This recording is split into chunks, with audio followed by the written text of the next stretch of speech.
Ayan mga kabrid, ang ating batis at bukal dito sa tapat ng ating backyard mga kabrid. So checking tayo dahil may gagawin tayo mga kabrid. Tara maglathala tayo. Sa araw na ito mga kabrid, samahan nyo na naman ako sa aking paglalathala mga kabrid. Let's go!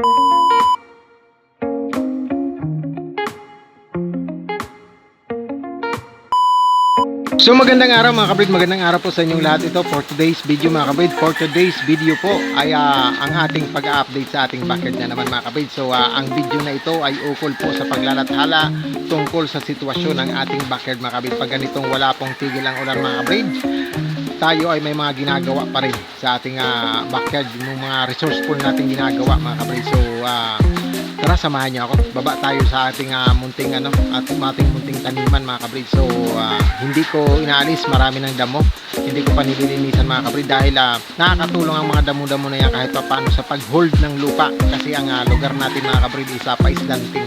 Kung lilinisan natin ng tulo yan, aalisin natin ang damo, may possibility po na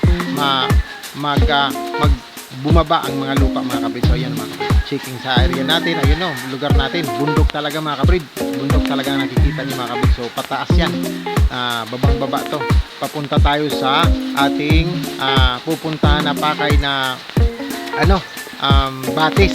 Checking natin ang ating area din paikot, kasi balak natin ngayong araw is linisan ang mga dahon, ang mga damo, ang mga kalat-kalat. So ayan o, naglagay na ako ng dalawang sakong graba. Kumuha ako sa ilog ng graba, nilagay ko sa sako, tapos ginawa kong apakan dyan sa harap. So checking din tayo dito mga kabrid. Ito yung space na supposedly sa atin pa, pero binigyan natin sila ng 1 metro na daanan ng ating mga kaibigan at kapitbahay mga kabrid. So ayan mga kabrid, ayan, punta tayo dun sa batis mga kabrid, sa bukal. I-check natin po ang kung malinaw pa ba, and then may gagawin kasi tayo. So ayan tara mga kabrid, tingnan natin yung ating dyan. Ayan mga kabrid, medyo makalat, mabasura, kasi syempre ang mga basura dun sa taas walang proper sila dispose ng kanilang mga basura. Pag ganitong malakas ang ulan, bumababa po yung mga yan. So samahan niyo ako. Ang gagawin kasi natin mga kabrid, ang gagawin kasi natin is maglilinis lang tayo ng ating mga protection sa paa mga kabrid. Protection po sa paa, laban po sa mga putik, sa mga bubog, sa mga kung ano-ano pong maaaring makasakit sa ating paa mga kabrid. Samahan niyo ako. Ayan mga kabrid, maglilinis tayo ng ating mga butang mga kabrid. So yan, babarasin natin yan. Itong butang maliit is para po kay misis. So possibly ginagamit namin ito pag tag-ulan, pag nagabiyahe-biyahe po siya, kailangan nakabuta po siya para kahit pa paano yung yung paa niya is hindi masyadong laging basa mga kabrid. So ganun din ako. So ang ginawa ko ngayong araw mga kabrid, pagkatapos ko magpakain ng manok, ng aking mga alagang manok mga kabrid, checking na din, tapos may mga nakikita akong kailangang gawa ng paraan, yung bang tipong hindi maaaring nababasa tayo ba, yung nababasa. So naglagay ako ng trapal dun sa may sa may ibabaw ng ating chicken breeding pens mga kabrid, mga breeding pens natin. Naglagay ako ng yung pandung ba, yung trapal na para hindi siya direktang tamaan ng ulan, kasi mga nabutas na yung tumutulo sa loob. So yun, hassle yun sa ating alagang manok.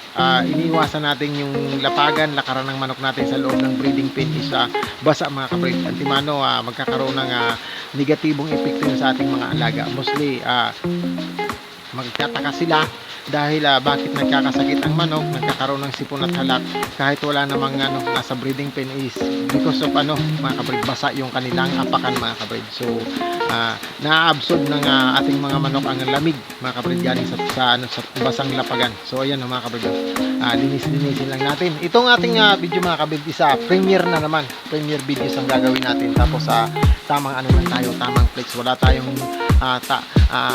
sapat na resources para makagawa ng maganda-gandang video. Ito lang ang ginagawa ko. So mapansin nyo, copy ko na rin ang galing din kasi sa bundok yung mga tubig na yan mga kabrid. So ang sistema dito pag nung nakalakasan ng ulan mga kabrid, hanggang tuhod ko rin yan, hanggang natatabunan din po yung bukal na yan mga kabrid. So ang kagandahan is nililinisan agad, kaya mabilis bumaba yung tubig. Pag ganitong kalakasan po ng ulan, binababa ko po ito para yung mga basura dyan, ipaanod ko siya, yung maliliit, tapos iayusin ko yung mga bato, igigilid ko ang mga bato para magkamayo ng magandang daluyan ang mga tubig. Yung mga kalat na galing sa taas, tapos yung sa mga puno, mga sanga, yan ang nililinis natin para maayos pa rin ang ating ng mga kapitbahay natin mga kapit. So kanya-kanya lang kung sino lang ang may kakayanan, ganun, wala akong iniisip na ganun. Gawa lang ng gawa. Pag kaya nating maglinis ng ilog, ng batis na ito sa tapat natin, lilinisan natin ito. So dahil napapakinabangan naman po natin mga kapatid, malaking tulong po sa akin ang bukal na yan para sa aking mga alagang manok. Pag tag-init po, diyan ako kumukuha ng pangbasa sa aking mga pananim, dilig. Diyan ang malaking tulong po yan mga kapatid. Hindi ho natutuyo yan mga kapatid kahit anong tag-init. So maganda-ganda at malakas ang buwan na iyan mga kabrid. So ayan susukatin natin kasi siyempre pakikiramdaman natin kung may mga putik-putik sa loob or mga maliliit na buhangin para i-rechecking natin yan mamaya. So matagal-tagal na rin ang serbisyo sa akin ng buta na ito mga kabrid. Ginagamit ko ito noon nung gwardiya pa ako sa isang establishmento. So pag maulan, ayan, pinagbubuta kami kasi nga yung paa laging nakatayo tapos mababasa, kaya ayan, nilalagyan namin ng buta. Yung paa ilalagyan ng kung ano-ano tapos saka magbubuta mga kapatid. So ayan, maraming salamat sa patuloy na sumasabay sa ating munting paglalathala. Wala naman akong maibibigay pa kung walang resources, wala tayong magandang pagbablog mga kapatid. So express lang tayo, kailangan lang talaga makapag-upload natin kasi meron tayong obligasyon sa pang-araw-araw dito sa YT. Ang pag-YT po mga kapatid, isa siyang lifetime commitment na sinasabi. Committed ka na mag-upload na ngayong video dahil i-reflect naman sa iyo ni YT. Okay lang kung hindi ka nagkaka-views, at least yung upload mo, at least wala kang zero. Sabi nila kailangan mag-alternate din mag-upload para magkaroon ng maganda-gandang views. Sa amin po hindi po, ang kailangan lang hanggat may kakayanan na mag-upload kahit walang na video, pinipilit namin makapaglagay sa YT mga kapatid. So naman to, backyard update po. So about naman sa ating kalagayan sa ating mga pagkatapos po nito mga kapatid, checking ulit ako sa aking mga alaga, and then tapos na tayo magsaing, magkain ng ating almusal ng ating anak mga kapatid.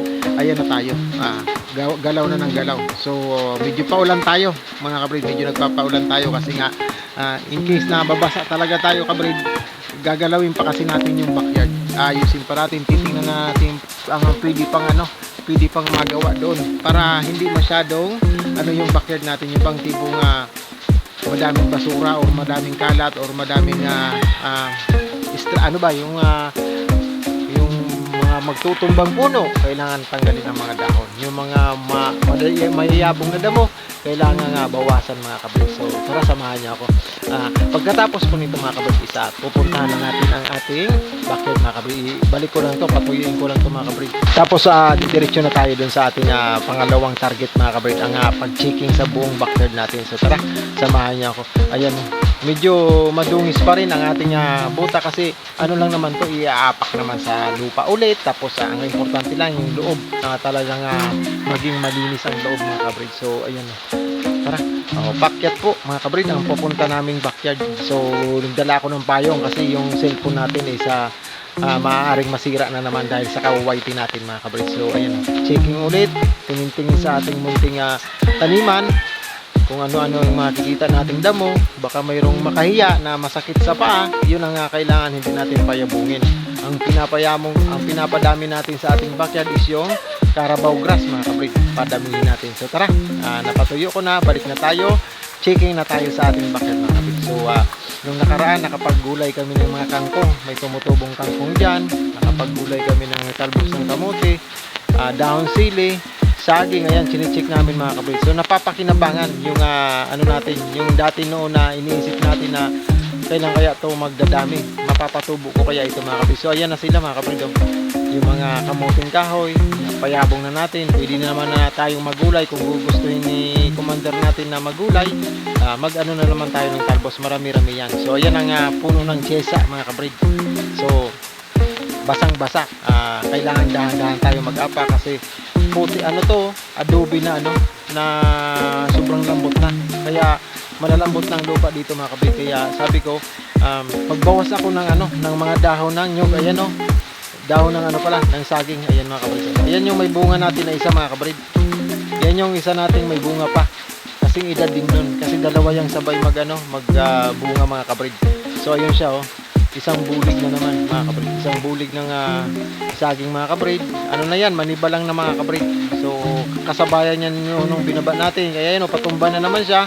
Maaaring pag tumuloy-tuloy ang pagbaba niya, ibaba na naman natin yan. Pag medyo babagsak na naman or mabubuwal, ibaba na naman natin, putuloy na naman natin mga kabrid. At mapakinabangan na naman ang bunga mga kabrid. So yan marami tayong lilinisin na dahon. Ito yung naiisip ko na kailangan na ang mga puno din natin is nalilinisan. Kagaya ng saging na yan ayan. Yung mga nakalaylay na dahon na yan, tatapyasin pa natin yan. Lilinisan natin ang ating backyard. Tapos chichikin din natin. Baka mayroon ng butas dyan, nadaanan ng kung ano-ano, baka may nakatira na kung something, baka may mga bahay na ng daga mga kabrid. So chinichecking po natin yan lagi. Ayan gilid ng bahay natin mga kabrid. So ayan, yung mga dahon ng saging na yan, ibaba natin yan. So tuloy-tuloy lang. After nito mga kabrid, ito na ang babalikan ko. Ito na yung nakita kong gagawin ni GPC. Tapos balik na tayo doon mga kabrid. Maraming salamat sa patuloy po na pagsabay dyan. Pang araw-araw lang po na paglalathala. Thank you sa inyong lahat sa kumakaway. And then hopefully po mga kabrid, lagi lang po kayong nasa maayos na kalagayan. Dahil nandito lang naman po ako. Maraming salamat sa ating team na si Mama Lilith Life and Travels, Sir Saijen Hunters, Ma'am Seros HK, Ma'am Irene Jordan, Sir Dennis Vlog, Sir Nelson, Ma'am Gemma Mix Vlog, Sis Winnie De Leon. Marami pa mga kabrid, sila Eden Mix Vlog, ayan sila Lynn Channel, Ma'am Chanel, ayan si Sir Toneba. Maraming thank you po sa iyo Sir Toneba. Marami pa yan diyan sila Lee, Mr. Lee Art. Ayan, maraming salamat sa inyong patuloy na pagsabay. Sana po ay tuloy-tuloy lang at pag may oras naman kaming sapat, kami po ay nakakaalala sa mga taong nagtuloy-tuloy na sumusuporta. Magbakas lang po kayo dyan sa baba and then kami na po ang bahalang sumukli mga kabrid. Hindi mawawala po yung bakas na yan. So anytime na free kami, kaya namin i-reset. Diyan kami nalunukli sa mga bakas ng aming video. Yan, isa-isahin namin yung bakasan. Kung ano yung latest video nyo, yun ang aming susuklian mga kabrid. So suportahan lang, palaguan, tulungan sa pag-UYT. Walang lumalago sa pag-UYT na mag-isa mga kabrid. Kailangan mo talaga ang mga kaibigan para sa komunidad na ito mga kabrid. Isa itong social community na sinasabi. Kung friendly ka, pag dito ka namuhunan, marami kang magiging kaibigan mga kabrid. So ayan salamat, hanggang dito na lang po. Thank you po sa inyong lahat. God bless po.